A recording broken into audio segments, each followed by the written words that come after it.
അങ്ങനെ നമ്മുടെ യാത്രയുടെ 13ാമത്തെ ദിവസമായി ഇന്ന് നമ്മൾ പതിവ് പോലെ യാത്ര തുടങ്ങിയിട്ടുണ്ട്. നമുക്ക് ഇവിടെ നിന്ന് ഇനി പേരാമ്പ്രയിൽ നിന്ന് നേരെ നമുക്ക് ബാലുശ്ശേരി എന്ന് പറഞ്ഞ സ്ഥലത്തേക്കാണ് പോകേണ്ടത്. അവിടുന്ന് പിന്നെ താമരശ്ശേരി ചുരം പിടിച്ച് അങ്ങനെ വയനാട്ടിലേക്ക്. രാവിലെ ഒരു 4 മണി 4:30 ആയപ്പോഴത്തേക്ക് ഒരു കിടിലം മഴയൊക്കെ പെയ്ത് നല്ല സെറ്റ് ക്ലൈമറ്റ് ആയിട്ടിരിക്കുകയാണ്. ഞാനിപ്പോൾ പൊയ്ക്കൊണ്ടിരിക്കുന്നത് നമ്മുടെ പേരാമ്പ്രയ്ക്കും ബാലുശ്ശേരിക്കും ഇടയിലുള്ള മൂലാട് എന്ന് പറഞ്ഞ സ്ഥലത്തോടെയാണ്. അപ്പോൾ ഇവിടുന്ന് നമ്മൾ ബാലുശ്ശേരി ചെന്നിട്ട് അവിടെ ഒരു ദിവസം സ്റ്റേ അടിച്ചിട്ട് അടുത്ത ദിവസമായിരിക്കും നമ്മൾ താമരശ്ശേരി ചുരം കയറാൻ പോണേ. താമരശ്ശേരി ചുരം അല്ല കേട്ടോ, അവിടുന്ന് താമരശ്ശേരിയിലേക്ക് നമ്മൾ പോണത്.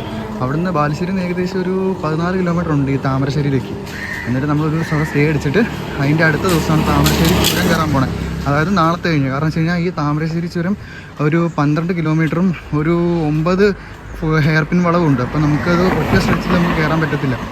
അപ്പോൾ അതുകൊണ്ട് നാളെ അവിടെ ചെന്ന് സ്റ്റേ അടിച്ചിട്ട് നാളത്തെ കഴിഞ്ഞാണ് നമ്മൾ കയറണം. ഇവിടെ അത്യാവശ്യം മുഴുവൻ തെങ്ങാണ്. നമ്മൾ വന്ന വഴിക്ക് കുറേ ഇങ്ങനത്തെ സ്പോട്ട് ഉണ്ടായിരുന്നു, നിറച്ച് തെങ്ങായിട്ട്. ഇന്നലെ ആണെങ്കിൽ വന്ന വഴിക്ക് ഒരു മഴ പെയ്തിട്ട് കാല് ഓൾറെഡി നേരത്തെ ഒരെണ്ണം പൊട്ടിയിരുന്നായിരുന്നു. അതിൻ്റെ അടുത്തൊരു 3-4 പൊട്ടി. 2 കാലും അത്യാവശ്യം നല്ല തീരുമാനമായിട്ടുണ്ട്. പക്ഷേ എന്നാക്ക വേദന ഉണ്ടെന്ന് പറഞ്ഞാൽ നമ്മൾ നമ്മുടെ ലക്ഷ്യത്തിൽ എത്തും, അത് വേറെ കാര്യം. പിന്നെ നമ്മൾ പ്ലാൻ ചെറുതായിട്ടൊന്ന് മാറ്റിയിട്ടുണ്ട്. ഞാൻ ഇവിടുന്ന് ബാലുശ്ശേരി ചെന്നിട്ട് അവിടെ ഒരു ദിവസം സ്റ്റേ അടിച്ചിട്ട് നാളെ രാവിലെ പോകാനായിട്ടായിരുന്നു ഇരുന്നത്. പക്ഷേ നമുക്ക് ഇവിടുന്ന് ബാലുശ്ശേരി ഇപ്പം നടന്ന് ഇനി ആകെ ഒരു 8 കിലോമീറ്റർ എങ്ങാണ്ടേ ഉള്ളൂ. അപ്പോൾ എന്നാൽ പിന്നെ ഒറ്റ സ്ട്രെച്ചിന് നടക്കുവാണെങ്കിൽ ഇവിടുന്ന് നേരെ താമരശ്ശേരി എത്തും. താമരശ്ശേരി ഇവിടുന്ന് 22 കിലോമീറ്റർ. അങ്ങനെയാണെങ്കിൽ ഇന്നും താമരശ്ശേരി ചെന്നിട്ട് നാളെ ചുരം കയറാം. പ്ലാൻ മാറ്റിയത് വേറെ ഒന്നും കൊണ്ടല്ല, നമുക്ക് ഇഷ്ടംപോലെ സമയമുണ്ട്. അപ്പോൾ അതുകൊണ്ട് ഒറ്റ സ്ട്രെച്ച് നടക്കുവാണെങ്കിൽ പിന്നെ നാളെ കഴിഞ്ഞത്തേക്ക് വെക്കേണ്ട ആവശ്യമില്ല. ഇന്നത്തെ ഒറ്റ ദിവസം കൊണ്ട് നമ്മൾ താമരശ്ശേരി എത്തും, നാളെ ചുരം കയറുകയും ചെയ്യും. അതുകൊണ്ടാണ് പെട്ടെന്ന് പ്ലാൻ മാറ്റിയത്. അപ്പം ഞാനിങ്ങനെ നടന്നു വരാൻ നേരത്തെ ഞാൻ നോക്കിയപ്പോൾ കുറേ ആൾക്കാർ ഇങ്ങനെ കൂടി നിൽക്കുവാണ് റോട്ടിൽ. ഇപ്പോൾ എന്താ സംഭവം എന്ന് അറിയണല്ലോ. അപ്പോൾ അടുത്തെത്തി നോക്കുമ്പോൾ അവിടെ ഒരു പാമ്പ് കിടക്കുവാണേ. ഇത് ചത്തോ ജീവനുണ്ടോ എന്നൊന്നും നമുക്കറിയത്തില്ല. എന്നൊക്കെയാണെങ്കിലും ഞാൻ അതിനെ നൈസായിട്ട് റോട്ടിൽ നിന്ന് ആ സൈഡിലേക്ക് അങ്ങ് മാറ്റിയിട്ടുണ്ട്. ഇതെന്നെ സംഭവം എന്ന് വെച്ച് കഴിഞ്ഞാൽ ഇഴഞ്ഞു പോകാൻ നേരത്തെ ഏതോ വണ്ടി എങ്ങാണ്ട് ഇതിൻ്റെ തലയിൽ കൂടെ എങ്ങാണ്ട് വട്ടം കയറി. അപ്പോൾ അതുകൊണ്ട് അതിൻ്റെ വായും ഇതും കൂടെ ചെറുതായിട്ടങ്ങ് പൊളന്നു പോയിട്ടുണ്ട്. അപ്പോൾ ഞാൻ കുറച്ച് വെള്ളം ഒന്ന് ഒഴിച്ച് നോക്കി, ഇങ്ങനെ രക്ഷപ്പെടുവാണെങ്കിൽ രക്ഷപ്പെട്ടേ എന്ന് ഓർത്തിട്ട് ഞാൻ കുറേ നേരം വെള്ളം ഒഴിച്ചിട്ടും പുള്ളിക്ക് അനക്കമൊന്നുമില്ല കേട്ടോ. അപ്പോൾ മേത്തൊഴിച്ച് നോക്കി, അത് കഴിഞ്ഞ് പതുക്കെ വായിൽ കുറച്ച് ഇട്ടിട്ട് നോക്കി, പക്ഷേ ഒരനക്കവും ഇല്ല. ഒരു 10-15 മിനിറ്റോളം ഇട്ട് വെള്ളം ഒഴിച്ച് കൊടുത്ത് അവസാനം പുള്ളിക്ക് ചെറിയൊരു അനക്കം വന്നപ്പോൾ എനിക്ക് മനസ്സിലായി ജീവനുണ്ടെന്ന്. പിന്നെ നൈസായിട്ട് രക്ഷപ്പെടുവാണെങ്കിൽ രക്ഷപ്പെട്ടേ എന്ന് ഓർത്ത് ആ മതിലിൻ്റെ സൈഡിലേക്ക് അങ്ങ് മാറ്റിയിട്ടുണ്ട്. കാരണം വേറെ ആരെങ്കിലും തല്ലി കൊല്ലുണ്ടല്ലോ എന്ന് ഓർത്തിട്ട് കൂട്ടാലിടാന്ന് പറഞ്ഞ സ്ഥലത്ത് എത്തിയിട്ടുണ്ട്. അതേ അങ്ങോട്ട് നോക്കുവാണെങ്കിൽ ഒരു മലയൊരു വെള്ളച്ചാട്ടം കാണാൻ പറ്റുന്നുണ്ട്. അങ്ങനെ വന്ന വഴിക്ക് എൻ്റെ ഫോണിൽ ചാർജ് തീർന്നപ്പോഴത്തേക്കും കുത്തുകിടാലോ എന്ന് ഓർത്തിട്ട് കടയിൽ കയറിയപ്പോഴത്തേക്കും നമുക്കൊരു പുള്ളീനെ കിട്ടി. പുള്ളി അത്യാവശ്യം നല്ലൊരു കമ്പനി വൈബുള്ള ആളാണ്. എന്നോട് ഇങ്ങനെ വന്നപ്പോൾ തൊട്ട് എല്ലാ കാര്യങ്ങളും ഇതിനെക്കുറിച്ച് ചോദിക്കുകയും അന്വേഷിച്ചറിയുകയും ഒക്കെ ചെയ്യുന്നുണ്ട്. ഇതിൽ മെയിൻ ഹൈലൈറ്റ് ഇതല്ല, പുള്ളി കടയിൽ വന്ന എല്ലാ ആൾക്കാരോടും പറഞ്ഞ് എൻ്റെ ചാനൽ സബ്സ്ക്രൈബ് ചെയ്യുക, എന്നെ പരിചയപ്പെടുത്തി കൊടുക്കുകയൊക്കെ ചെയ്തിട്ടുണ്ട്. അത്യാവശ്യം നല്ലൊരു മനുഷ്യനാട്ടോ. കാര്യം പെട്ടെന്ന് ഒരാൾ കാണുമ്പോൾ അങ്ങ് ആദ്യമേ ചാടിക്കറി അങ്ങ് കമ്പനി ആവണമെന്നില്ല. പുള്ളി ഇപ്പം ഞാനായാലും അത്യാവശ്യം സംസാരിക്കുന്ന ടൈപ്പാണ്, പുള്ളിയാണെങ്കിലും അത്യാവശ്യം എല്ലാവരും സംസാരിക്കും. നല്ലൊരു കമ്പനി മൈൻഡുള്ള ആളാണ്. അതുകൊണ്ട് അത്യാവശ്യം നമുക്ക് നല്ല ഹെൽപ്ഫുള്ളായിട്ട് ഓരോ കാര്യങ്ങൾ പറഞ്ഞു തരുകയും ഒക്കെ ചെയ്തിട്ടുണ്ട്. സംഭവം ചാർജിങ് ഒക്കെ കഴിഞ്ഞ് ഞാൻ പോകാൻ നേരത്തെ പുള്ളി പറഞ്ഞു നമുക്ക് ചായ കുടിച്ചിട്ട് പോകാമെന്ന് പറഞ്ഞു. അപ്പോൾ ഞാൻ പറഞ്ഞില്ല, ഞാൻ ഓൾറെഡി ഇങ്ങനെ കുറേ വന്ന വഴിക്ക് ആ പാമ്പിനെ കണ്ട് കുറേ നേരം ലേറ്റായി, അപ്പോൾ ഇനിയും ലാഗാവുമെന്നൊക്കെ പറഞ്ഞു. പക്ഷേ പുള്ളി ഇല്ല, നമുക്ക് ചായ കുടിക്കാമെന്നൊക്കെ പറഞ്ഞ് എന്നെ നിർബന്ധിച്ച് വിളിച്ചുകൊണ്ട് പോയി. കൂടെ വേറൊരു പുള്ളി ഉണ്ടായിരുന്നു. അപ്പോൾ അങ്ങനെ അതൊക്കെ കഴിഞ്ഞിട്ട് അവരുടെ ഡാറ്റയൊക്കെ പറഞ്ഞ് ഇറങ്ങി പുള്ളിൻ്റെ നമ്പറൊക്കെ മേടിച്ച് ഇങ്ങനെ പോകാൻ നേരത്ത് വേറെ 2-3 ആൾക്കാർ എന്നെ കണ്ടിങ്ങനെ വണ്ടി നിർത്തി സംസാരിച്ചുകൊണ്ടിരിക്കുകയായിരുന്നു. അപ്പോഴും ഞാനൊരു കാഴ്ച കണ്ടു. ഇങ്ങനെ നമ്മൾ നിൽക്കണതിൻ്റെ ഓപ്പോസിറ്റായിട്ട് ഒരു അമ്മൂമ്മ അവിടെ ഇരുന്നിട്ട് ഇങ്ങനെ മാങ്ങ നിന്നുകൊണ്ടിരിക്കുകയാണ്. വരുന്ന വഴിക്ക് നല്ല വിശപ്പുള്ളതുകൊണ്ട് കപ്പയും കാന്താരി എന്ന് പറഞ്ഞ ബോർഡ് കണ്ടപ്പോൾ തന്നെ നൈസായിട്ട് അങ്ങ് കയറി. ഇത്രയും ദിവസം മഴയുടെ ഒരു പ്രശ്നമാണ്. മഴ മാറിക്കഴിഞ്ഞപ്പോഴത്തേക്കും മനുഷ്യന് കുട എടുത്ത് വെക്കാൻ പറ്റാത്ത രീതിയിലുള്ള വെയിൽ. അങ്ങ് ദൂരെ മഞ്ഞപ്പാലം ബ്രിഡ്ജ് എന്ന് പറഞ്ഞ ബോർഡ് കണ്ടുണ്ടോ? നമുക്ക് ഇനി ആ പാലാണ് കയറാനുള്ളത്. അവിടുന്ന് നമ്മൾ നടന്ന് അത്യാവശ്യം നല്ല കിലോമീറ്റർ കവർ ചെയ്ത് പനങ്ങാട് എന്ന് പറഞ്ഞ സ്ഥലത്തെത്തിയിട്ടുണ്ട്. ഇന്നലത്തെ ആ മഴയ്ക്ക് കാല് നല്ല രീതിയിൽ 2 കാലും പൊട്ടിയോണ്ട് നമുക്ക് അത്യാവശ്യം ഡിസ്റ്റൻസ് നല്ല രീതിയിൽ അങ്ങ് കവർ ചെയ്യാൻ പറ്റുന്നില്ല.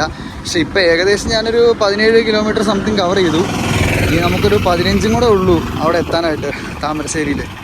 അത് എന്തൊക്കെയാണെങ്കിലും ഇന്ന് നമ്മൾ എന്നാ വേനുണ്ടെന്ന് പറഞ്ഞാൽ എന്നാണെങ്കിലും ഇന്നൊരു 8 മണിക്ക് മുമ്പ് നമ്മളവിടെ എത്തിയിരിക്കും. ഇവിടെ അത്യാവശ്യം ഈ ഏരിയ തെങ്ങ് നല്ല രീതിയുണ്ട്. പിന്നെ അങ്ങോട്ട് നോക്കുമ്പോൾ അവിടെ കുറേ മലയൊക്കെ കാണാൻ പറ്റുന്നുണ്ട്. പിന്നെ അതിൻ്റെ നടുക്ക് എന്തോ കമ്പൊക്കെ വെച്ച് കിട്ടിയിട്ടുണ്ട്. എന്നാ എനിക്കറിയത്തില്ല, അറിയാവുന്നവരൊന്ന് കമൻറ്റ് ചെയ്ത് തരാം. ശരിക്കും പറഞ്ഞാൽ നമുക്ക് വരാൻ 2 സ്ഥലം ഉണ്ടായിരുന്നു. ഒന്ന് നമുക്ക് ടൗൺ ഏരിയ പിടിച്ച് താമരശ്ശേരിക്ക് പോകാം, 2 പറഞ്ഞാൽ ഇതുകൂട്ട് ഗ്രാമത്തിലൂടെ പോകാം. അപ്പം ഞാൻ ഈ ഒരു വഴിയാണ് ചൂസ് ചെയ്തത്. കാരണം വെച്ച് കഴിഞ്ഞാൽ ടൗൺ ഏരിയ പോയിട്ട് എന്നാ കാണാനാണ്, ഇത് കൂട്ട് ഗ്രാമത്തിലൂടെ ഒക്കെ വരുവാണെങ്കിൽ അത്യാവശ്യം നമുക്ക് നല്ല കിടിലം കുറേ വ്യൂസൊക്കെ കിട്ടും. പിന്നെ അത് വേറൊരു ഫീലിംഗ് ആയിരിക്കും. അതുകൊണ്ടാണ് ഞാൻ ഈ ഒരു വഴി ചൂസ് ചെയ്തത്. നമുക്ക് ഒട്ടും സമയമില്ല, അല്ലായിരുന്നെങ്കിൽ ഞാൻ ഇവിടേക്ക് ഇറങ്ങി പതുക്കെ കുളിച്ച് ഒരു വൈബൊക്കെ പിടിച്ചിട്ടേ പോകണ്ടായിരുന്നുള്ളൂ. പക്ഷേ നല്ല ഒഴുക്കുണ്ടേ. പക്ഷെ നമുക്ക് എന്തായാലും ഇനി അവിടെ എത്തണം. ഇപ്പോൾ അത്യാവശ്യം നല്ല കിലോമീറ്റർ കവർ ചെയ്യണം. അതുകൊണ്ട് തൽക്കാലം നമ്മൾ കുളിക്കുന്നില്ല, പോവാണ്. ഈ വഴിയാണ് നമുക്ക് പോകേണ്ടത്. ഇവിടെ നല്ല ഒഴുക്കുണ്ട്. ഇറങ്ങിയിട്ടുണ്ടെങ്കിൽ നമ്മുടെ കാര്യത്തിൽ തീരുമാനമാവും. ഇവിടെ ചാടിയിട്ടുണ്ടെങ്കിൽ അവിടെ തപ്പിയാൽ മതി. ഇവിടെ ഇറങ്ങാൻ പറ്റത്തില്ല നമുക്ക്, പക്ഷേ ഇത് അവിടെ പടമുണ്ട്, നമുക്ക് അതിൽ ഇറങ്ങാൻ പറ്റും അമ്പലത്തിൻ്റെ സൈഡിൽ കൂടെ. പിന്നെ ഇതിൽ പാലൊക്കെ വെച്ചിട്ടുണ്ട്. പിന്നെ ഈ കാണുന്നതാണ് നമ്മുടെ ബാലുശ്ശേരി കോട്ട, ശ്രീ വേട്ടയ്ക്കൊരുമകൻ ക്ഷേത്രം. ഈ വേട്ടയ്ക്കൊരുമകൻ ക്ഷേത്രം, ഇതിനകത്ത് ഈ മൂർത്തി ആരാന്ന് വെച്ച് കഴിഞ്ഞാൽ നമ്മുടെ അർജുനൻ പാശുപതാസ്ത്രം, ഹിന്ദു പുരാണത്തിൽ മഹാഭാരതത്തിൽ അർജുനൻ വനവാസത്തിൽ പോയായിരുന്നല്ലോ. അപ്പോൾ പുള്ളി മറ്റേ അസ്ത്രങ്ങളൊക്കെ ശേഖരിക്കാനായിട്ട് പോയായിരുന്നു. അപ്പോൾ പുള്ളി പാശുപതാസ്ത്രത്തിന് വേണ്ടി തപസ് ചെയ്യാൻ പോയി ശിവനെ. അപ്പോൾ ഇങ്ങനെ കുറേ തപസ് ചെയ്തിട്ടും ശിവൻ വന്നില്ല. അവസാനം പുള്ളി മറ്റേ കിരാതമൂർത്തിയായിട്ട് വന്നു. പാർവതി ദേവിയോടും ഭൂതഗണങ്ങളുടെയും കൂടെ കിരാതമൂർത്തിയായിട്ട് വന്നു. അങ്ങനെ കിരാതമൂർത്തി ആയിട്ട് വന്ന ശിവൻ അർജുനനുമായിട്ടൊരു ചെറിയ ഫൈറ്റിൽ ഏർപ്പെടുകയും അങ്ങനെ അവസാനം അർജുനൻ എന്ത് ചെയ്തിട്ടും തോൽപ്പിക്കാൻ പറ്റുന്നില്ല. അപ്പോൾ പുള്ളിക്ക് ഇത് ശിവനാണെന്ന് മനസ്സിലാവണമില്ല. അവസാനം മടുത്ത് പോയിട്ട് അവസാനം പുള്ളി ഈ കിരാതമൂർത്തി അവസാനം അടിച്ചടിച്ച് അർജുനനെ പിടിച്ച് തൂക്കിയെടുത്തൊരു ഒറ്റ ഏറ് കൊടുത്തു. അപ്പോൾ തലയിടിച്ച് വീണ് അർജുനന് മനസ്സിലായി എന്തായാലും തോൽപ്പിക്കാൻ പറ്റില്ല, ഇത് സാധാരണ മനുഷ്യനല്ല, ഇത് ആൾ വേറെയാണെന്ന് മനസ്സിലായി. എന്നിട്ട് അർജുനൻ എന്നെ ചെയ്തതെന്ന് വെച്ച് കഴിഞ്ഞാൽ പുള്ളി അപ്പം തന്നെ അവിടെ മണ്ണും കൊണ്ടൊരു ശിവലിംഗം ഉണ്ടാക്കിയിട്ട് അതിൽ പുഷ്പങ്ങൾ അർച്ചിക്കാൻ തുടങ്ങി. അപ്പോൾ ഈ അർപ്പിക്കാൻ തുടങ്ങിയ പുഷ്പങ്ങളെല്ലാം ശിവലിംഗത്തിൽ വീണതിന് പകരം നേരെ പോയിട്ട് ഈ കിരാതമൂർത്തിയായിട്ടുള്ള ഈ ശിവൻ്റെ തലയിലാണ് വീണത്. അപ്പോഴാണ് അർജുനന് മനസ്സിലാവണം ഇത് ശിവൻ വേഷം മാറി വന്നതാണ്. അപ്പം അങ്ങനെ വന്ന കിരാതമൂർത്തിയായ ശിവൻ അർജുനന് പാശുപതാസ്ത്രവും ബാക്കി സംഭവങ്ങളും എല്ലാം കൊടുത്ത് അനുഗ്രഹിച്ചിട്ട് പറയുന്നുണ്ട്, മനുഷ്യർക്കിടയിലോ ദേവന്മാർക്കിടയിലോ ദാനവന്മാർക്കിടയിലോ ദൈത്യന്മാർക്കിടയിലോ നിന്നെ വെല്ലാനായിട്ട് ഇനി ആരും ഇല്ല, ഇനി ആരും ജനിക്കത്തുമില്ല, ഇതുവരെ ഉണ്ടായിട്ടുമില്ല എന്നും പറഞ്ഞ് അനുഗ്രഹിക്കും. അപ്പം അർജുനൻ ബെസ്റ്റാണെന്ന് ശിവൻ സമ്മതിക്കുന്ന ഒരു മുഹൂർത്തമാണ് സത്യം പറഞ്ഞു കഴിഞ്ഞാൽ അത്. അപ്പോൾ അതിനകത്ത് അങ്ങനെ അനുഗ്രഹിച്ചിട്ട് അവർ അവിടുന്ന് പോകും, ശിവനും പാർവതിയും ടീംസും. അപ്പോൾ ആ കിരാതമൂർത്തിയായ ശിവനും പാർവതിക്കും ഉണ്ടായ മകനാണ് ഇവിടുത്തെ പ്രതിഷ്ഠ എന്നാണ് പറഞ്ഞത്, വേട്ടയ്ക്കൊരുമകൻ ക്ഷേത്രം എന്നാണ് ഹിന്ദു ഐതിഹ്യപ്രകാരമുള്ള വിശ്വാസം. നമ്മൾ തൽക്കാലം ഇവിടെ കയറുന്നില്ല, കാരണം നമുക്കുള്ള റൂട്ട് ഇതല്ല. നമുക്കുള്ള റൂട്ട് ഇതേ ആ കാണുന്ന റൂട്ട് ഉണ്ടോ, അതാണ് നമുക്കുള്ള റൂട്ട്. അവിടുന്ന് ചുറ്റിക്കറങ്ങി വേണം നമുക്ക് പോകാൻ. നമുക്ക് ക്ഷേത്രത്തിലേക്ക് ഇതിലേയും വഴിയുണ്ട്. ഇത് കിഴക്കേ നടയാണ്. ഇവിടെ വണ്ടി ഇടിച്ചിട്ടുണ്ടെന്നായിട്ട് തോന്നുന്നത്. ഈ ചില്ലൊക്കെ കിടപ്പുണ്ട്. ഓക്കെ ബൈ, എൻ്റെ ഒരു തീരുമാനമായി. ആളും അനക്കൊന്നുമില്ലാത്തൊരു ശാന്തമായ സ്ഥലം. ഒരു കാറ്റൊരു അനങ്ങണ്ടെന്ന് നോക്കി, കാറ്റ് പോലുമില്ല. അങ്ങനെ ഷൂവിൽ തുടങ്ങിയ എൻ്റെ യാത്ര ക്രോക്സിൽ നിന്നും മാറി നേരെ സ്ലിപ്പറിലേക്കായിട്ടുണ്ട്. എന്തൊക്കെ പ്രതിസന്ധിയും വേദനയും വന്നാലും നമ്മുടെ മനസ്സ് മുടക്കാത്തോടത്തോളം കാലം നമ്മൾ മുന്നോട്ട് തന്നെ പോയിക്കൊണ്ടിരിക്കും. നമ്മൾ ഏകദേശം എത്താറായിട്ടുണ്ട്. അവിടെ ബോർഡ് വെച്ചിട്ടുണ്ട്, കക്കയം തുഷാരഗിരി എന്നൊക്കെ പറഞ്ഞ്. സന്ധ്യ ആയിട്ടുണ്ട്. നമ്മളിത് കൂനൂർ എന്ന് പറഞ്ഞ സ്ഥലത്ത് എത്തിയിട്ടുണ്ട്. ഇനി ഇവിടുന്ന് ഒരു 7 കിലോമീറ്ററോ 5 കിലോമീറ്റർ കണ്ടേ ഉള്ളൂ. അങ്ങനെ നേരം രാത്രി ആയപ്പോഴത്തേക്കും നമ്മുടെ താമരശ്ശേരിയിൽ ഇന്നത്തെ സ്റ്റേ എന്ന് പറഞ്ഞാൽ നമ്മുടെ അഭിയേട്ടൻ്റെ കൂടെയാണ്. ഇത് ഈ ആദ്യത്തെ ആളല്ല, രണ്ടാമത് ഈ ഇരിക്കുന്ന ആളാണ് അഭിയേട്ടൻ. ഞാനാണെങ്കിൽ ഒട്ടും കാലനക്കാൻ പോലും പറ്റാത്തൊരു സിറ്റുവേഷനിലാണ് വന്നത്. അപ്പം എന്നോട് പറഞ്ഞു ഇത് ഒറ്റ ദിവസം കൊണ്ട് പുള്ളി റെഡിയാക്കി തരാമെന്ന് പറഞ്ഞു. എന്നിട്ട് ഇതേ കുറച്ച് ഉരുളിയിൽ കുറച്ച് വെള്ളമൊക്കെ ആയിട്ട് വന്നിട്ടുണ്ട്. നമ്മളോട് വർത്താനൊക്കെ പറഞ്ഞിരിക്കണം. ഇതാണ് കുഞ്ഞാറ്റ, അഭിയേട്ടൻ്റെ ഒരേ ഒരു മോളാണ്. പുള്ളിക്കാരത്തേക്ക് ആദ്യം ഭയങ്കര നാണൊക്കെയായിരുന്നു. പിന്നെ അത് കഴിഞ്ഞ് വർത്താനൊക്കെ പറഞ്ഞ് കമ്പനി ആയപ്പോഴത്തേക്കും നല്ല ആക്റ്റീവായിട്ട് തുള്ളി ചാടിയൊക്കെ നടപ്പുണ്ടായില്ലേ. എനിക്കാണ് ഈ കാല് മൊത്തം പൊട്ടി നീറ്റൽ കാരണം അനക്കാൻ പോലും പറ്റില്ലാത്തൊരവസ്ഥയായിരുന്നു. അപ്പോൾ ഇത് ഒറ്റ ദിവസം കൊണ്ട് പുള്ളി മാറ്റി തരാമെന്ന് പറഞ്ഞിട്ട് എനിക്കങ്ങ് വിശ്വാസമൊന്നും ആയില്ല. എന്നൊക്കെ ആണെങ്കിലും ഉള്ള ആ കാലിൻ്റെ വേദന വെച്ചിട്ടാണല്ലോ എനിക്ക് ആ ചുരം കയറണം എന്നുള്ള മൈൻഡിൽ അറിഞ്ഞായിരുന്നത്. പക്ഷേ പുള്ളി പറഞ്ഞു ഇല്ലടാ, അത് നമുക്ക് ഒറ്റ ദിവസം കൊണ്ട് റെഡിയാക്കാം, ഇത് മൊത്തം മാറി അടുത്ത ദിവസം ആകുമ്പോഴത്തേക്കും നീ ഓടി നടക്കുമെന്ന് പറഞ്ഞു എൻ്റെ അടുത്ത്. ഈ പറഞ്ഞ കാര്യം ഞാനൊരു 100% പോലും വിശ്വസിച്ചില്ല കേട്ടോ. പുള്ളി എന്നിട്ട് ആ സാധനം ചൂടുവെള്ളം എല്ലാം എടുത്തുകൊണ്ട് വന്നിട്ട് എൻ്റെ കാല് നന്നായിട്ട് ചൂടൊക്കെ പിടിപ്പിച്ച് വന്നിട്ട് നന്നായിട്ട് വെള്ളമൊക്കെ ഒപ്പി. ഞാൻ തന്നെ ചെയ്തോളാം എന്ന് പറഞ്ഞു. പക്ഷേ പുള്ളി എന്തിട്ട് സമ്മതിക്കാനില്ല.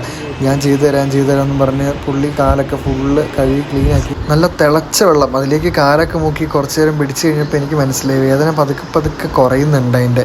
അപ്പോൾ എനിക്കൊരു ചെറിയ വിശ്വാസമൊക്കെ വന്നു തുടങ്ങി. നമ്മുടെ കുഞ്ഞാറ്റ് അത് കഴിഞ്ഞ് എൻ്റെ അടുത്ത് വന്ന് എന്തൊക്കെയോ സംസാരിക്കുന്നുണ്ട് കേട്ടോ. കുറച്ച് നേരം പുള്ളിക്കടുത്ത് എന്തെങ്കിലുമൊക്കെ മിണ്ടും. അത് കഴിഞ്ഞ് കുറച്ച് നേരം മിണ്ടാണ്ട് നമ്മളിങ്ങനെ നോക്കിക്കൊണ്ടിരിക്കും. പിന്നെ അത് കഴിഞ്ഞ് പിന്നെയും വന്ന് മിണ്ടും, അതിലെ കൂടെ ഓടിച്ചാടി കളിക്കും, തലങ്കുത്തി മറിയും, സൈക്കിൾ ഓടിക്കും. ഇതൊക്കെ തന്നെ കേട്ടോ പരിപാടി.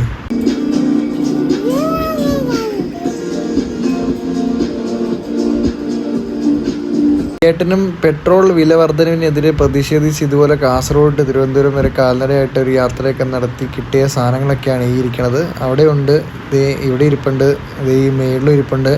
പിന്നെ ഇതൊന്നും അല്ലാണ്ട് അപ്പുറ സൈഡിൽ ഭിത്തിയിലായിട്ടൊരു ഫോട്ടോ ഫ്രെയിം കൂടെ ഇരിപ്പുണ്ടേ, ഇത് ഈ കാണുന്നത്. കാണുന്ന പോലെ തന്നെ ആളൊരു കിടിലൻ മനുഷ്യനാട്ടോ.